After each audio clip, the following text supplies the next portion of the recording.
یہ ہے ڈلاس، ایک ایسا شہر جو اپنی بلند عمارتوں، جگمگاتی روشنیوں اور کامیابیوں کی کہانی کے لیے مشہور ہے۔ مگر کیا آپ نے کبھی ان روشنیوں کے پیچھے چھپے ہوئے سائے دیکھے ہیں؟ وہ لوگ جو دن رات کی بقا کی جنگ لڑ رہے ہیں، جن کے پاس نہ گھر ہے نہ سکون ہے۔ آج ہم آپ کو دکھائیں گے ڈلاس کا وہ چہرہ جو اکثر نظروں سے اوجھل رہتا ہے۔ رات کے اندھیرے میں جب ڈلاس کی روشنیاں جگمگاتی ہیں تو یہ منظر کسی آسمانی کہکشاں کا گمان دلاتا ہے۔ یہ شہر کاروبار، تجارت اور ثقافت کا مرکز ہے، ایک ایسا مقام جہاں امریکی خواب حقیقت کا روپ دھارے دکھائی دیتی ہیں۔ لیکن ان چمکتی روشنیوں کے پیچھے ایک ایسی حقیقت جسے اکثر نظر انداز کیا جاتا ہے۔ گلی کے کونوں پر، پلوں کے نیچے اور ٹوٹی پھوٹی گلیوں میں ہزاروں لوگ رہتے ہیں۔ یہ وہ چہرے ہیں جو شہر کی کامیابی کی کہانی میں شامل نہیں، وہ لوگ جو دن رات صرف بقا کی جنگ لڑ رہے ہیں۔ ڈلاس کے لیے کچھ لوگ اسے ترقی کی علامت سمجھتے ہیں، مگر دوسروں کے لیے یہ روزانہ کی جنگ ہے، ایک جنگ بھوک، خوف اور بے یقینی کے خلاف۔ ہر سال حکومت اور فلاحی ادارے بے گھر افراد کا سروے کرتے ہیں۔ 4 سے 5 ہزار لوگ مستقل چھت کے بغیر زندگی گزار رہے ہیں۔ کچھ اپنی پناہ گاہوں میں ہیں، لیکن ہزاروں کھلے آسمان تلے، ٹوٹی جھوپڑیوں اور پلوں کے نیچے راتیں کاٹتے ہیں۔ ان میں سے 1/3 ایسے ہیں جو برسوں سے بے گھر ہیں، کچھ ذہنی بیماریوں کا شکار ہیں، کچھ نشے میں پھنس گئے ہیں اور کچھ صدمات سے باہر ہی نہیں نکل سکتے۔ سب سے دردناک حقیقت یہ ہے کہ ان میں سے صرف تنہا افراد نہیں بلکہ سینکڑوں خاندان اور ننھے بچے بھی شامل ہیں۔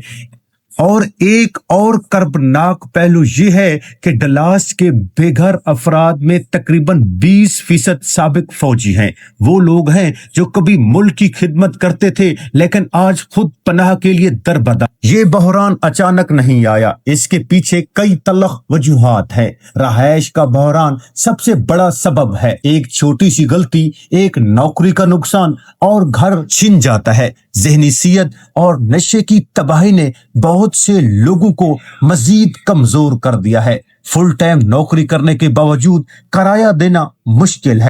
ایک حادثہ یا بیماری سب کچھ ختم کر دیتی ہے۔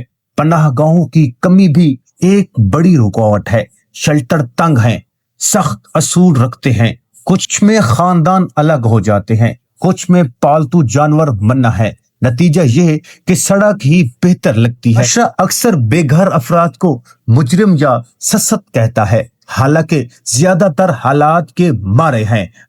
ہر صبح جب شہر جاگتا ہے، دفاتر بھرتے ہیں، ٹریفک بڑھتی ہے، اسی لمحے کچھ لوگ اپنی آنکھیں کھولتے ہیں۔ ٹھنڈے بینچوں پر، پھٹے خیموں میں یا پلوں کے نیچے ان کی رات خوف میں گزرتی ہے۔ کوئی سامان چھین لے، پولیس ہٹا دے یا اجنبی حملہ کر دے، یہ ڈر انہیں چین سے سونے نہیں دیتا۔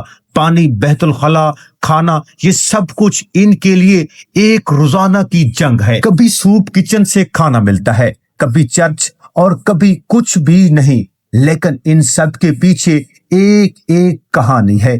ایک فوجی، ایک اکیلی ماں، ایک نوجوان جو خواب لے کر آیا اور سڑک پر آ گیا۔ 2021 میں ڈلاس نے ایک بڑا منصوبہ شروع کیا جسے ری پیڈ ری ہاؤسنگ انیشیٹو کہا جاتا ہے۔ مقصد تھا ہزاروں لوگوں کو فری طور پر گھروں میں آباد کرنا۔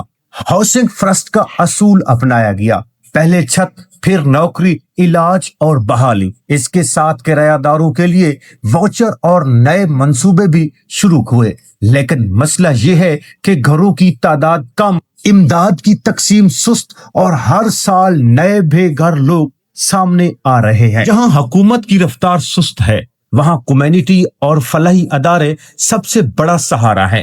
کچھ ادارے کھانا، کپڑے اور تربیت فراہم کرتے ہیں، کچھ لوگ سڑک پر جا کر بے گھر لوگوں کی مدد کرتے ہیں، ان کا یہ اعتماد بحال کرتے ہیں۔ مقامی چرچ اور طلبہ بھی کھانے، پانی اور کپڑے بانٹتے ہیں، کبھی ایک گرم سوپ کا پیالہ، کبھی نئے جرابیں اور کبھی صرف ایک مسکراہٹ۔ یہ سب ان کے لیے امید کی کرن ہے۔ حالات چاہے مشکل ہوں لیکن امید بھی باقی ہے۔ سب سے بڑھ کر یہ احساس ضروری ہے کہ بے گھری کوئی ناقابل حل مسئلہ نہیں۔ اگر حکومت، ادارے اور عوام مل کر آگے بڑھے تو تبدیلی ممکن ہے۔ دلاس دراصل ایک آئینہ ہے، ایک طرف فلک، بوس، عمارتیں اور دولت، دوسری طرف ہزاروں لوگ جن کے پاس چھت نہیں۔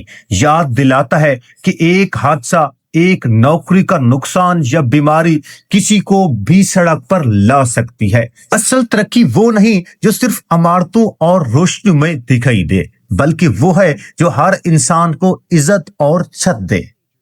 اگر ہماری ویڈیو اچھی لگی ہو تو اس ویڈیو میں لائک اور کومنٹ لازمی کریں، اور مزید اس طرح کے دلچسپ اور مزیدار ویڈیو دیکھنے کے لیے ہمارا چینل مخدوم وائی ٹی کو سبسکرائب لازمی کریں، اور اس کے ساتھ دیا گیا بیل آئیکن کا بٹن لازمی دبائیں تاکہ ہر نئی آنے والی ویڈیو کا نوٹیفیکیشن آپ کو موصول ہو سکے۔